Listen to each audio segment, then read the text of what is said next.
Come and see, come and see, come and see. You wanna be, you wanna be, you wanna be.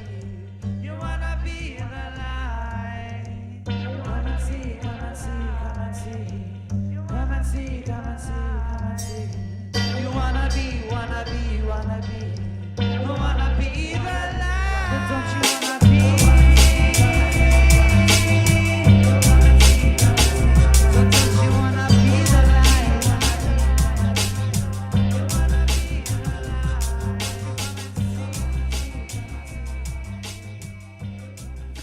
Greetings. Hi, welcome to the Be the Light podcast. You may remember that in our last episode, we were talking about extraterrestrials and extradimensionals and their importance to our spiritual evolution and our evolution as a human species. And we left it with a question of how do we make contact? How do we make contact with ETs and EDs? How do we make contact? Well, we know that it's not always possible for ETs and EDs to lower their vibrational frequency and physically manifest into our reality. There's just things that prevent that from happening. But we also know that they can.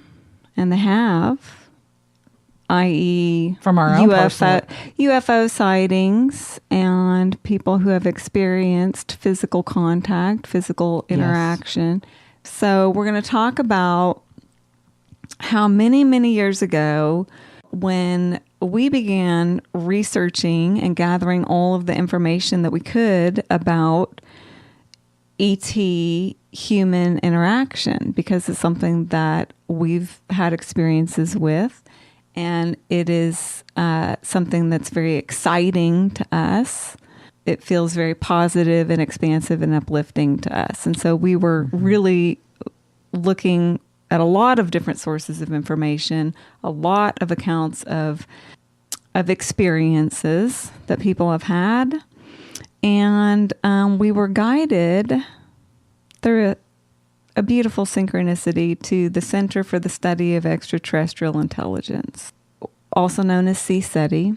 And we were just in love with this approach. You know, it just deeply resonated with us because it was speaking to benevolence and altruism and openness and including, all beings in the galaxy, and we're just a small part of that. And not a shred of fear. There wasn't any language of fear. It was a very heart-centered approach. Definitely something that the human species could learn something from when you look at, all of the information on the CSETI website. So we were really excited to find out that CSETI lays out different types. They've categorized different types of ET human interactions.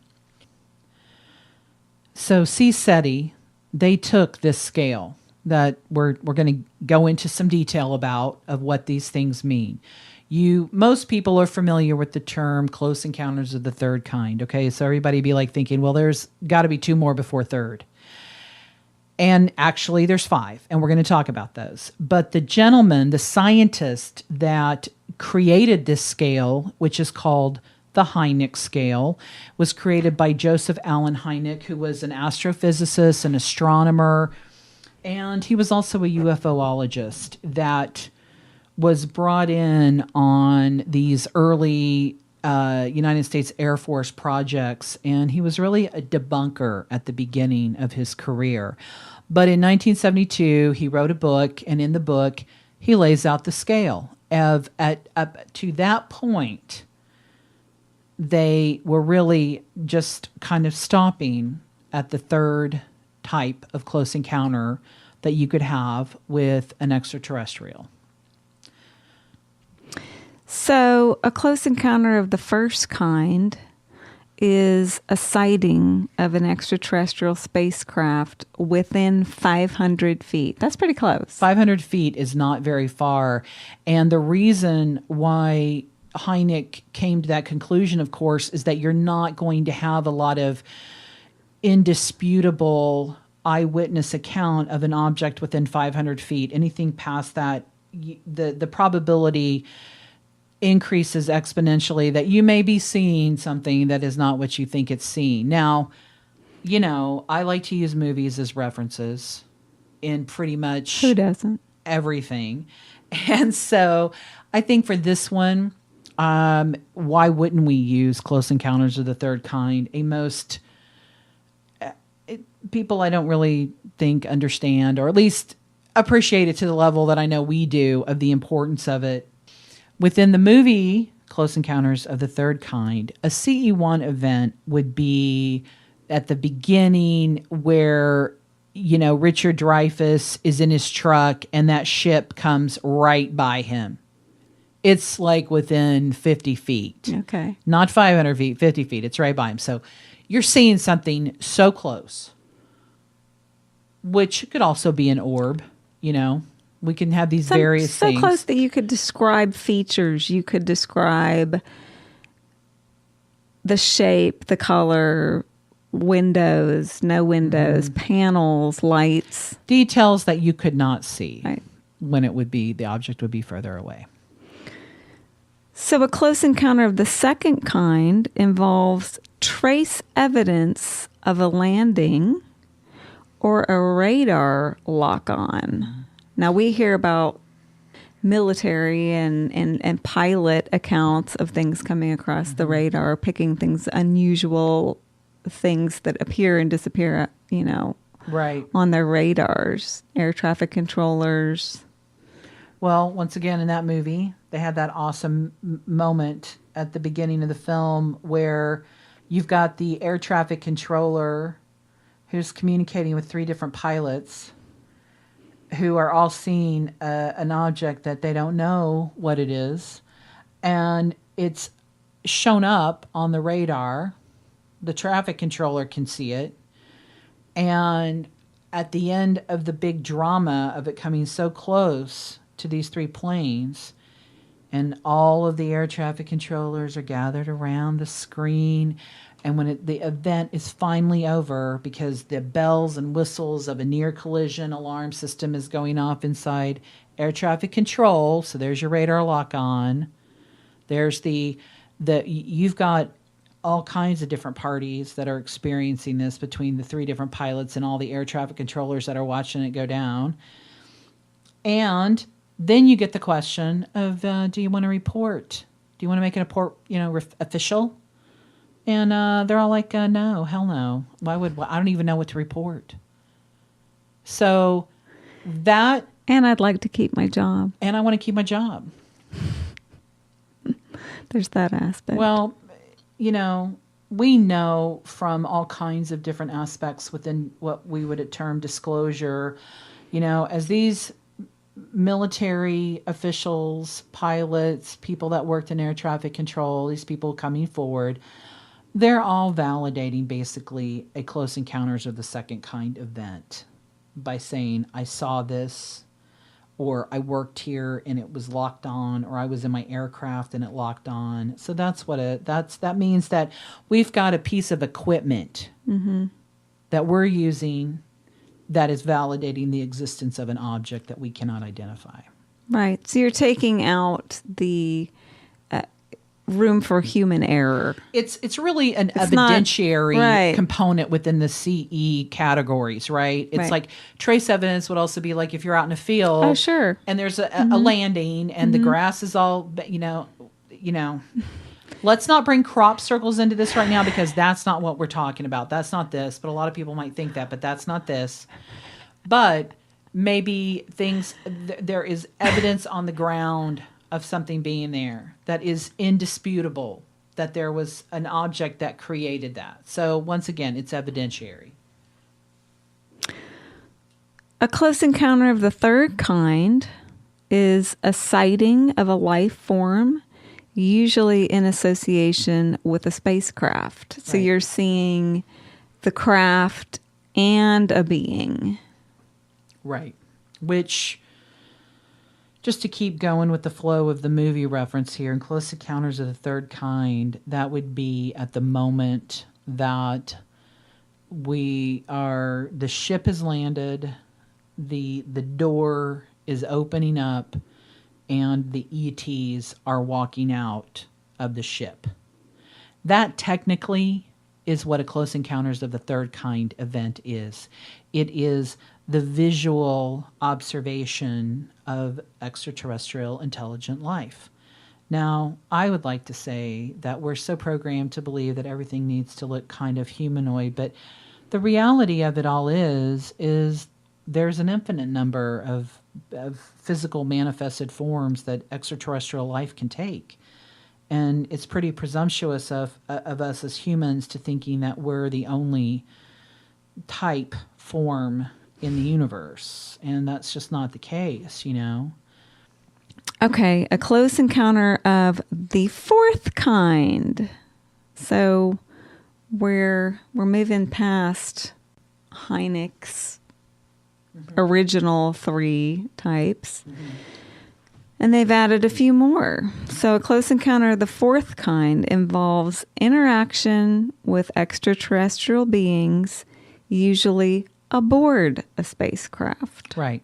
So that would be the moment that the ETs have chosen Richard Dreyfuss to go on board. They get to bring one. They brought everybody else back. The experiment is complete over the course of many decades in that movie. We've brought everybody back home. Nobody's aged. Now we're going to pick one to come with us as basically an ambassador. I mean, there is so much that happens in that movie that is not obvious, but this is clearly, they have people that have been training, that have been going through this program to be the one to get chosen. And at the end of the day, it's the one that actually was asked and invited to be there. And I'm not going to get into the many layers of that, but I think that's really awesome that nobody really talks about is Richard Dreyfuss. The one that they picked is the one that they invited. So the moment he takes their hand and walks up on board that ship and the doors close and he's on board and they take off, that would technically be a CE4 event. Well, this is all leading us to the one place that we're going to talk about that's really the nature of this episode. So a close encounter of the fifth kind is produced through the conscious, voluntary, and proactive human-initiated or cooperative communication in a meeting with extraterrestrial biological entities and/or their spacecraft. These encounters are described as joint bilateral contact events instead of unilateral contact events. And that's the foundation of definitely what we're talking about so today. This is someone who is seeking to have contact. This is, if you're somebody who's been seeking to have contact, this is what you want to understand about going about doing that and the principles that are involved. So when we came across this material and it validated something that intuitively we knew to be true, this is really part of the fuel that spurred us on in our journey, in our search, is we knew that there was a way, like, we're tired. I'm not waiting around by the phone, waiting for that call to happen. I'm going to pick up the phone and make the call. Right. We are going to pick up the phone and we're going to make the call because it's a two-way street. And we knew from our experience and from other people's experiences that the point of contact is through your consciousness. And communication with ETs and EDs happens through telepathy and, heart connections. But as human beings, we tend to want to have something physical, something tangible, something that we can see with our eyes, something that is undeniable evidence of the existence of these beings. So that's why we decided to focus on Close Encounters of the Fifth Kind and the methodology laid out by CSETI in this episode. So when we were on our path of really honing in, we had the knowing that you can't wait around for contact. And Well, we're just impatient like that. well, we are impatient because we know it to be true and Right. we're ready for it to happen. So what do we do? How does this work? How can we do that? And we were very fortunate to realize, to learn that somebody had already done all the hard work in that they created a protocol, because the other avenue of having contact with ETs and EDs is through human initiated contact, which we refer to as CE-5. And that term was actually developed by Dr. Stephen Greer, who is the person, along with a few other people, in creating a set of protocols for engaging in the activity of contact. And he came from a perspective that contact and these experiences are happening through our consciousness. There is no static when it comes to having contact, utilizing our consciousness. There is no doubt to the authenticity of that contact when you're in it, when you're in that moment of it. So we affectionately refer to this activity and these protocols as vectoring, because vectoring is one aspect of utilizing the CE-5 protocols to have contact. So you don't have to wait around.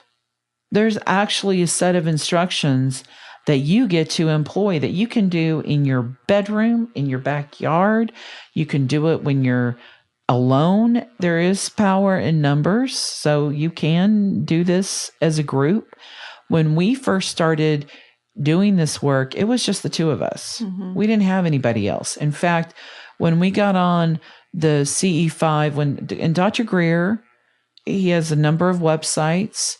He has devoted his life work to not only having contact and having human initiated contact with extraterrestrial intelligence and extra dimensional intelligence, but he has committed his life to having disclosure and to revealing the technology of free energy. I would say these are the cornerstones of his work. Forever and deeply grateful. Hidden technologies. Right. That are readily available. That's readily available. I mean, think about it for a second. If you have free energy, you don't have to work to live. Let that sink in for a second. I think of all the things we could talk about, that's probably the biggest hurdle for most people to make. Imagining life without being a wage slave, to live, to have food, to have comfort, to be able to have transportation, all of these things. So that's a whole other episode. Or that you don't owe anybody anything to be a human being on this planet. Nobody's controlling the puppet strings anymore on that. So, Dr. Greer is an incredible human being that has done this really amazing work and has given the gift of these protocols and his energy. We encourage you to do your own research. Get on into him. doing There's your so much right. stuff that's available. Yeah, we can't even begin to cover all that in a single episode, but just know that you can explore that yourself. However, if you do go to his website, you can download these documents. If you want a blueprint and some actual instruction on how to do that, you can get the protocols like that. We're going to kind of talk about them. But where I was going with that is when we first started, there was a map you could get on and find other people in your area that were interested in doing CE-5 work. And when we first got on, there were literally 3 dots on the state of Oklahoma, and we were 2 of them. And now when you get on there are so many people. And wherever you live, if you get on and look at that map, you will see you are not alone in your desire, in your excitement to have contact. Dr. Greer tends to, he leads groups of people. He has all kinds of CSETI, CE-5 retreats, out in Joshua Tree and different places where he has really intense, larger groups of people doing this work. But know that you can do it alone. You can do it yourself, and you can do it anywhere. He tends to go out in a remote location where there's not going to be a lot of airplane interference or interference, period. EMF interference. He's also picking these big places because he fully anticipates a ship landing every time he goes out with a group. That the possibility that a ship would fully manifest and land, and that you would actually have a select group of people within this group that would be a part of the boarding party. So because it was only the two of us, we were the boarding party, and we always had a gift ready to give, because you always ready to give the gift.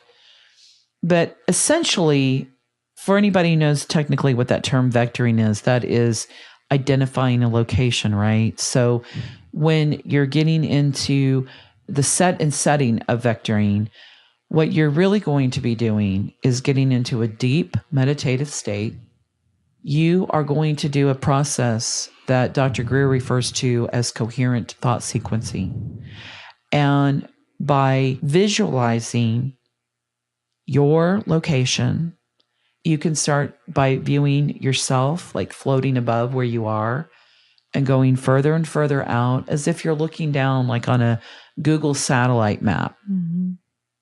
And you're going to keep projecting out past the Earth, past the moon, past the planets, to the outer rim of the solar system, out into the galaxy.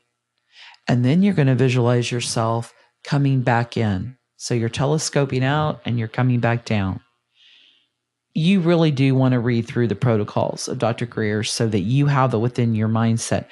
I would also suggest that if this is something that you want to pursue, spend the few bucks and download the ET Contact Tool app. It has a beautiful meditation. It's got a great, that we love to listen to.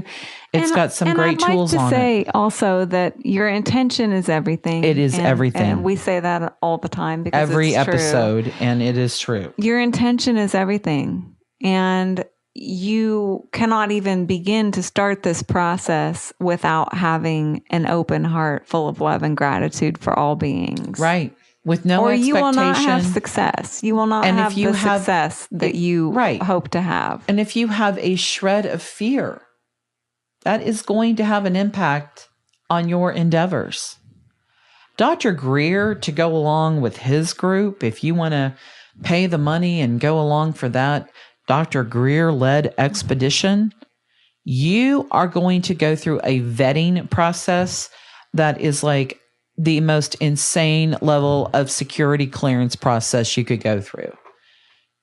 You are going to be thoroughly vetted on a questionnaire, because any bit of a fear frequency is going to have an impact on the success of that. We know that from our own personal experience. We could have episodes talking about our personal experiences of vectoring. I will say the first time, because we have, especially when we started this, our kids, our youngest kids, mine's still pretty young. Melissa's is still pretty young, but they were really young when we got started. They were really little. And we didn't have the luxury of being able to take a whole day and a night to go out and vector in a remote location. We had parameters that our life dictated that we needed to stay close to home. And we're only going to be gone. Like, I remember when we first did it, we would have to literally get our kids to bed and leave them with our husbands and then meet up. And we had our vectoring bucket, which we still have. It's do. awesome. We have it packed and ready to go at any time. Stop, drop, and vector. It's not a bug out bag. It is a vectoring bag. It's got everything in it. It's really a bucket. It is. It's a Rubbermaid container. It's a storage container. That also doubles as an altar. And it's an altar. So, we're all about efficiencies and multi-purposes. So, we started doing it in our backyards because that's all we could do. And I think it's beautiful that it worked out like that, because what it taught us is that this is actually something.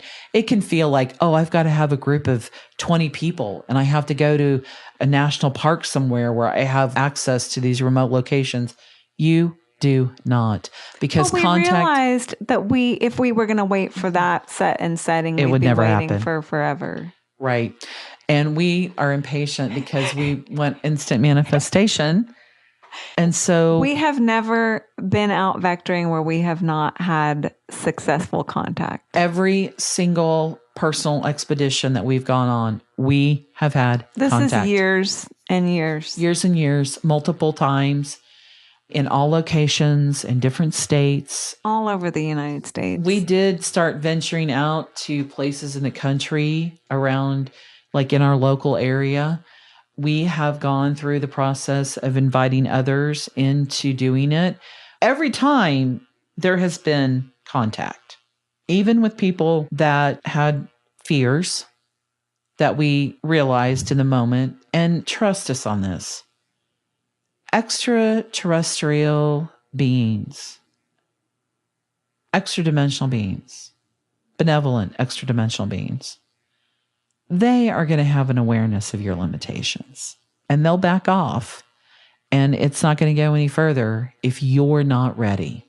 It's a true test of faith. It is a test of faith. Really, and trust us, there is a learning curve. There is a learning curve of experience that everybody has to go through. It's exciting, but you do realize where you need to continue your own work. Exactly. If anything, because we know that every co-creation is really all about teaching us what it is that we need to learn, or how we can level up or expand.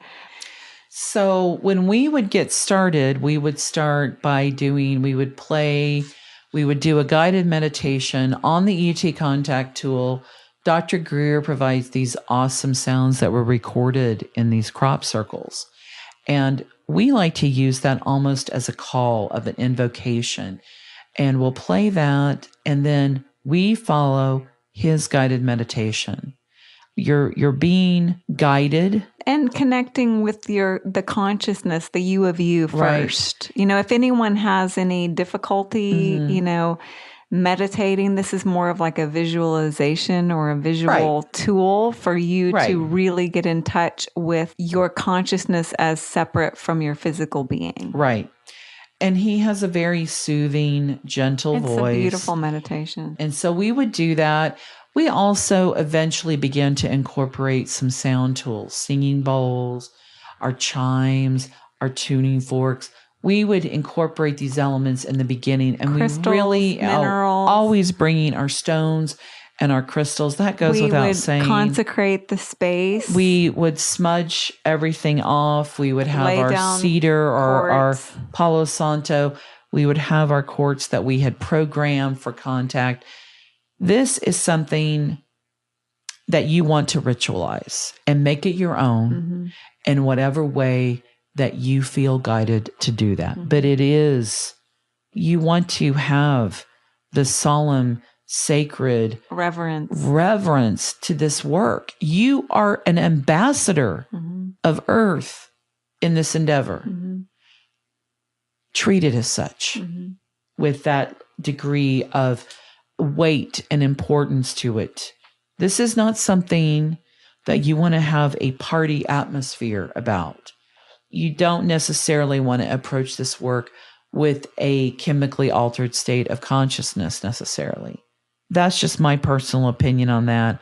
I know Dr. Greer has a hard and fast rule about no drinking, no drugs. You're coming out here with pure body, pure mind, pure spirit, pure heart.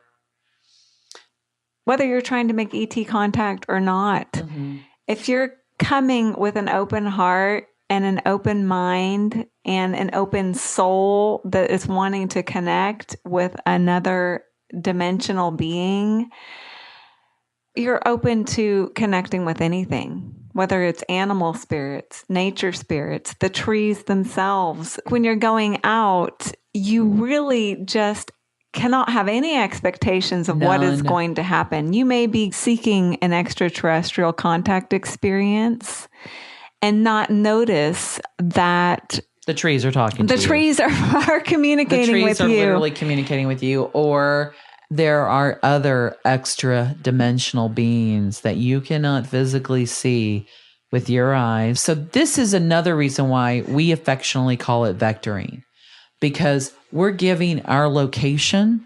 We are opening up and transmitting a signal through our consciousness, basically as being open for contact with all benevolent. Yes. Because once again, we're bringing it back to the intention. And we state that, and your intention is everything, and that trumps everything. In order for you to feel safe and protected, all you need to do is to state, I am open to having contact with any benevolent, extraterrestrial, or higher dimensional for the being. Highest good of all. Yes.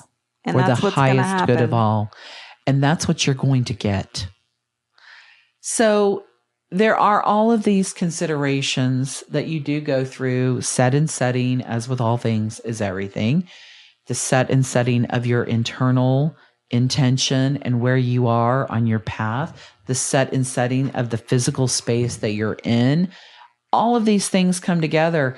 It is extremely exciting. There aren't even words in the English language to describe the feeling state of that. Every cell in your being is infused with nothing but the most blissful, euphoric state of love and connection that you've ever had. You don't even know that you can feel that level of love. Yeah. It's so expansive. Mm-hmm. It's forever altering. It's like, yeah, literally, this is what Jodie Foster was doing in Contact. There are no words. They should have sent a poet. Mm-hmm. And it's true. You cannot even begin to imagine until you are in that moment of how beautiful, how absolutely connected you are. And so that is really part of the why we do that work. Why we encourage other people to do that work. Mm-hmm. And having said that, you don't have to go. We've already said it. You don't have to go out at all. You can do this protocol. Right. You can listen to this meditation in the privacy of your own bedroom. Right. And have contact. Right. And I mean, these interdimensional beings do not have to manifest in the middle of the woods or out in an really open what field, we learned. You know? That's really the first thing, probably one of the very first things we learned. They can manifest anywhere. Right. Including your bedroom. Including your bedroom. Now, maybe you don't want that level of intimacy of contact. So you might want to go outside where you might feel like in your backyard, or if you don't have a backyard, go somewhere where you can be outside. People tend to vector at night simply because you can see a light ship a lot more easily with the backdrop of a night sky than you can in the daytime. With that being said, we've had experiences during the daytime. Mm-hmm. So it's not for that purpose. It's for the purpose of at night. One of the other tools Dr. Greer recommends when you're having a CE-5 party is that you have a green laser pointer. You do need to be very careful. That is not a toy. We would encourage people to get a satellite tracking app so you can verify, is that a satellite? When's the last satellite coming across my area? And that's a very important tool to have. You might also have some other gentle tones or things that you would like to play after you've done your deep, coherent thought sequencing guided meditation. You can bring these other elements in, but being able to document your experience is important. If you really get serious about it and you want to follow those protocols strictly, then you're going to want to have a group of people and you're going to want to document in a variety of ways. So keep that in mind when you're doing that. When it's just the two of us, we still have our laser pointers because We are taking different quadrants or different horizons of the sky to be looking at if we're going out and vectoring for that purpose. And it's a great way for somebody, the other person, to know where to look in the sky. Mm-hmm. But you do need to use extreme. Make sure there's restraint. No airplanes around. You want to be careful because that is like an offense that you can really get in trouble for if they can track you down. It's not a toy. And it does take time. You want to devote several hours because you can't expect to go out and go through the protocol immediately. Sometimes you have things that happen right away. Sometimes you could be out there for 2 hours before anything happens. It really just depends. And the more that we did it, the quicker of a response it seemed to be for us. And just know that these extraterrestrial, higher dimensional beings know what is for the highest good. And if you or they are going to be encountering some type of interference, or it's not safe for them to manifest in that way, it's not safe for you, it's not safe for them, it's not going to happen. It won't happen. And it's going, but a lot can happen within your own consciousness. Communication happens within your own consciousness. There are things like we've had times where we've gone out and the only thing we experienced was an orb immediately and nothing else. But when we went home and we both went to sleep, it was almost like a transmission had taken place. And in the dream state, and I would say a very lucid dream state, having all kinds of information conveyed to us. Especially with like flashes from ships. Huge flash. Light, flashes of light or informational downloads that are being sent your way. And when your consciousness is in a different, more receptive state, you can kind of start to unpack those downloads. Right. And boy, you can get a lot of information. You can get more details about the beings that were there. You can get more information about what was actually taking place that you couldn't necessarily see with your physical eyes. And right. It can be really cool. But I know this has happened with both of us where we've been out and we've gone home and it's like we were in the dream state. We were back in our location and things were being presented to us. So as with all things, being aware of that, paying attention to the dream state, paying attention to the daydream state in the days and weeks that follow if you go out and have an event and something has happened. So there are all kinds of phenomena that can occur when you're doing this work. And it is up to you and your discernment to be able to have an understanding of the significance of that. But this work that we're doing, and should you choose to embark upon the work of going out and having a CE-5 experience, that is for you on the individual level, first and foremost. But it's also for the collective. It is another added beacon of light for our extraterrestrial families. These galactic brothers and sisters that are helping us, trying to assist us in this path that we're on, this ascension path on a collective level. And that's why having human initiated contact is of vital importance. I'm ready to be at the intergalactic, community mixer. Yeah. Yeah. Vectoring and doing your own CE-5 contact, or, just setting your intention before you go to sleep that you would like to remember your dreams, to have contact with other dimensional beings, or, during your meditative state, reaching out, initiating it yourself is only going to benefit your evolution as a soul. The more that we are open to these new paradigms and these new awarenesses, it only stands to benefit all of us. Mm-hmm. Yes. And we are all here with purpose and with reason. And we're all here to do something to assist humanity. You're not here just to get things. Not to live this idea that we're going to have this static, awesome, peaceful, just super easy life. That's not why we are here. And this is just another component. Well, I just hope that our conversation today kind of demystified a few things and put the role of ETs in context of the collective's journey on this ascension path and how it relates to us individually. We're excited. If anyone is inspired to do their own contact work, the more the merrier. We can't have enough people on the planet, like Marilyn said, sending out that beacon of light and reaching out for our galactic brothers and sisters to know that we are ready to take our place. And that is only going to come through having these new awarenesses and doing this work ourselves. We have to do the work. There's no way around it. And we encourage you to do your own exploration always. Always.